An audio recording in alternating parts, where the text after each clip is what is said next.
My name is Denny. And where are we? We're up in KVR, which is a Kettle Valley Railway in just outside of Kelowna, British Columbia.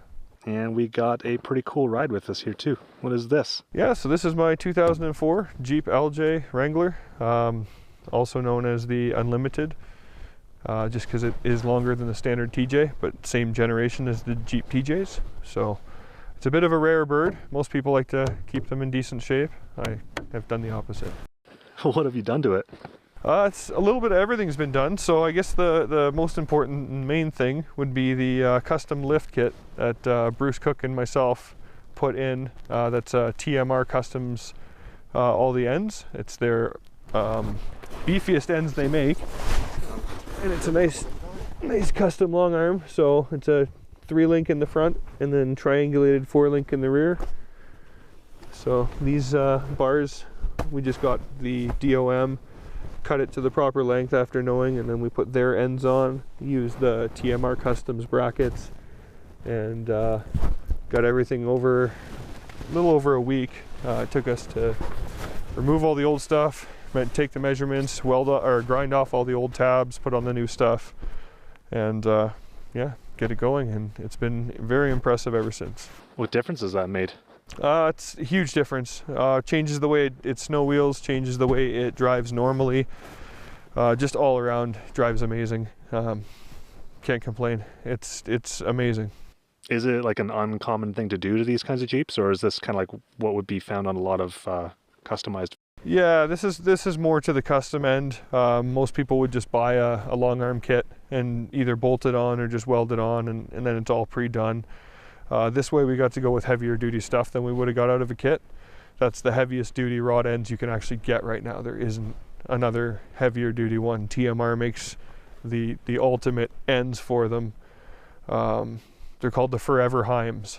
That's because you just need to grease them and rebuild them, and you'll never have to actually replace them. There's nothing to wear out because all the pieces that do wear, they're replaceable. So versus some of my other previous suspensions where eventually with that part turning, it wears out the race around it, so then the actual ends are garbage. So what were you planning to do with something so heavy duty?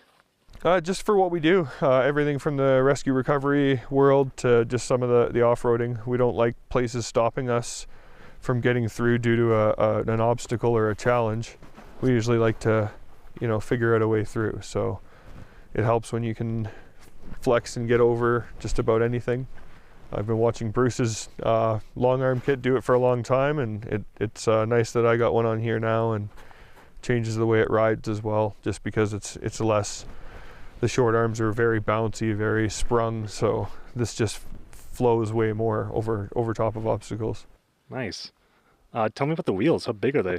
Yeah, so right now I'm on 37-inch Nitto trail grapplers, and they're getting a little bit worn, some of them, but as you can see, I do my own cutting and siping. So before the season started, I put in all the grooves and then I siped it. The sipes are actually pretty worn off now, but that was just to get the rest of the season out of it. Next season I'll have new tires, probably go to a 38. Got them on 17-inch bead locks. For the tire pressure we like to air down to, it's best to have bead locks. It's not necessity for everyone in off-roading. It's just if you're really wanting to hang out below 5 psi, it's not a bad idea. It gives you the insurance of that tire being bolted to the rim, so you can lose the inner bead, but it's a lot easier to get that put back on with anything from an air compressor with a jack. You can use an air compressor with ratchet strap around the tire. You can use the dreaded gas, spray it in, and starter fluid, spray it in, and then do that way too, but that's a last resort. That sounds kind of scary. Yeah, and then behind that I have, it's hard to see here, but I have Willwood 4-piston brakes, so a big brake kit upgraded. Can you maybe point those out for me? Yeah, it's kind of hard to see, but that's the caliper for it, and then that's the rotor, so it's just increased size and definitely a lot more gripping power. What kind of power is this thing running? Nothing crazy in the horsepower. It's a stock 4-liter motor, so whatever those had, I think it was something like 230 something like that, horsepower. They weren't phenomenal for that, but they have plenty of torque, and I haven't had any issues with this tire size. So I'll probably just stick around this. I'll go to 38, just a little bit bigger, a little bit wider tire, and then stay there, because these are just Dana 44 axles too. So I do have air lockers in them, and then I have RCV axle shafts, so that gets rid of the U-joint and puts it into a constant velocity joint that takes more abuse. Is it a pretty engine bay, or? I mean, it's not a pretty one. I don't mind showing it off, but you're not going to find many things shiny in here. Just the stock 4-liter. Have you done anything to the power of it, or? No, not on this one. My previous Jeep, I did some cams and a whole bunch of other things, but it just wasn't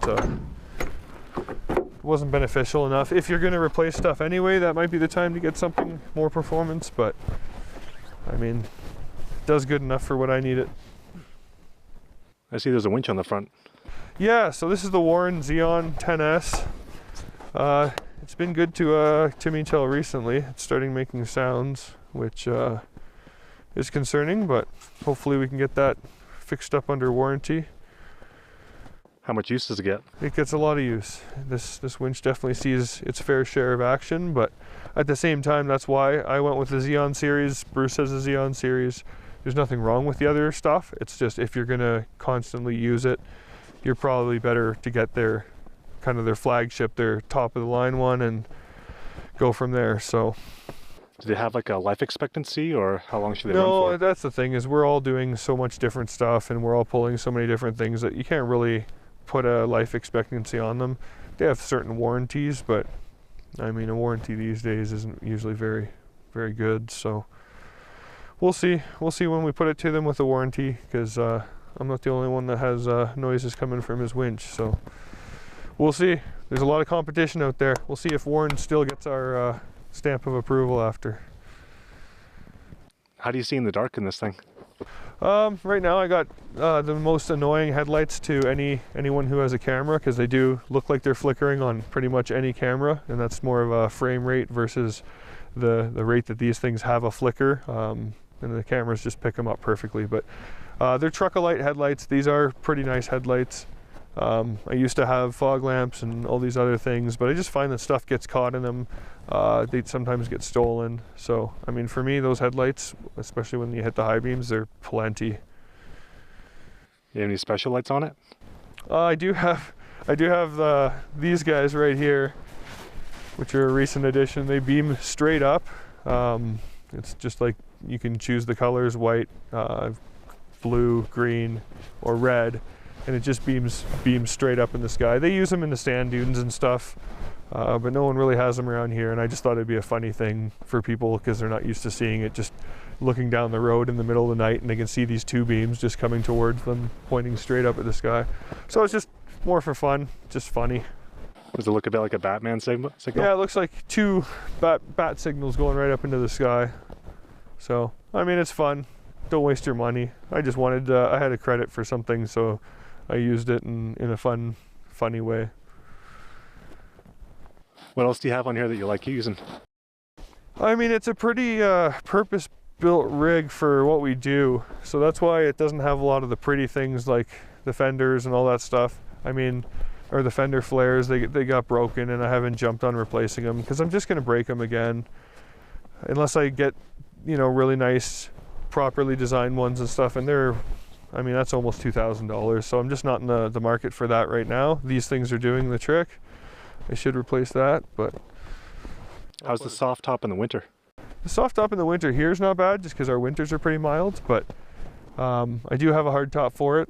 It's just, it took some damage, so I was going to fix up the damage before I put it back on, but life's too busy for that, so I'm just going to switch it back on and then get rid of the soft top, just because this Jeep is going to be insured half the year. I have another Jeep that I drive the rest of the year.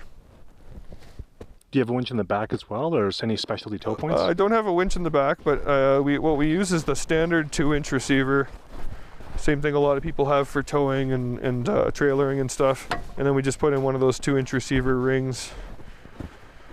There's a couple other ones on the market now. There's Yanka makes a good one that allows a nice soft shackle right through the middle. That's the one Bruce has, and a couple other ones, but this one's just basic. It's just a chunk of steel and then a steel one on the bottom there, and that's really about it. Other than that, I mean, this thing has seen a lot of action. You can see like the body lines aren't great. Everything's kind of been rattled and bumped around a bit, but Been well used. it's been used. It's doing what it's supposed to do, so that's all that really matters. What was the single biggest upgrade you think you did that made the biggest difference? That would have been the suspension for sure. I mean, it was a complete change of everything suspension. Anything factory suspension pretty much had to be ground off the frame, off the axles. And then we had to even weld trusses across the top to mount, for somewhere to mount onto the control arms. It's a really good system. The triangulated four-link on the back is amazing. You don't miss having a track bar or anything. It at first you're a bit worried because you're relying on a design, and on paper it looks great, but like you're looking and thinking, well, it still doesn't make sense how you don't need a bar to keep you centered. But because they're triangulated opposing triangles, it keeps it locked in. So the axle doesn't float, it doesn't move, it does everything you want it to and more. So How do you like it overall?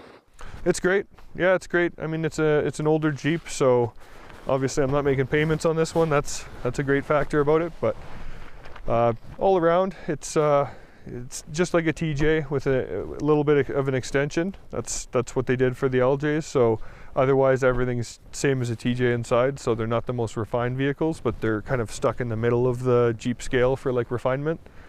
Whereas the new ones are, I mean, hard to tell a difference between a new Jeep and a car inside. These ones were kind of, almost equivalent to cars at their time. They smoothed the edges, they put plastic on the dash and all that stuff, and then the YJs were that much more basic, and then the CJs, I mean, they had a steel piece for a dash. So, I mean, it's kind of in the middle of the road for interior.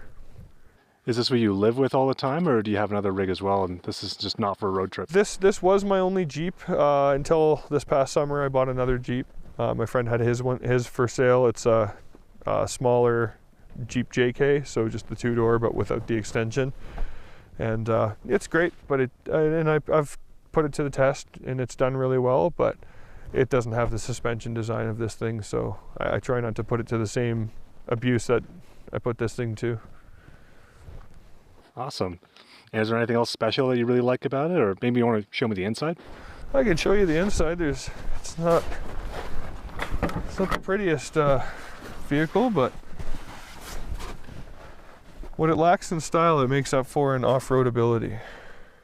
Have you done anything special in here? Not anything really special in here, but I mean, I'm just looking at the stick to shift it into 4x, which reminds me, so it also does have a 4-to-1 transfer case.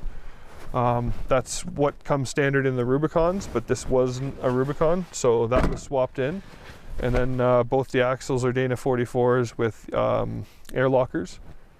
So I do have selectable air lockers front and rear, so I can lock them up when I need to. And then with the 4-to-1 transfer case, I jokingly call this a Rubicon, because it's not a Rubicon, but it's a con version of a Ruby because it has everything that the Ruby has. So yeah, just a little running joke that way, but it does well. It does well. Lots of flex, lots of off-road ability.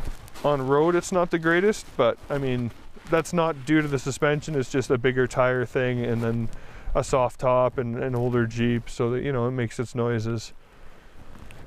But it does well. It does really well. It's a pretty sweet ride to be out in some rough country with. Yeah, it gets us there and back. So has that ever gotten stuck, or is that a frequent thing? I mean, oh yeah, we all get stuck. We're pushing our luck and stuff. So the difference is we have a plan to get out, and we have all the equipment we need to get out. So I mean, it gets stuck every once in a while, especially this year. I've got stuck a couple times just because I am at best working with a third of the tread. But either way, this is the right year to not have the new tires on because the snow is not as great as it has been. So new set of tires next year should be fun. Yeah, I just realized there's a bug on me, and it's still February. Yeah, yeah, I blew a fly off the hood there too. So it's weird at this time of the year. Cool. Well, thanks for showing me the Jeep. It's pretty cool. You're welcome. Thanks for enjoying this not so pretty but very functional Jeep.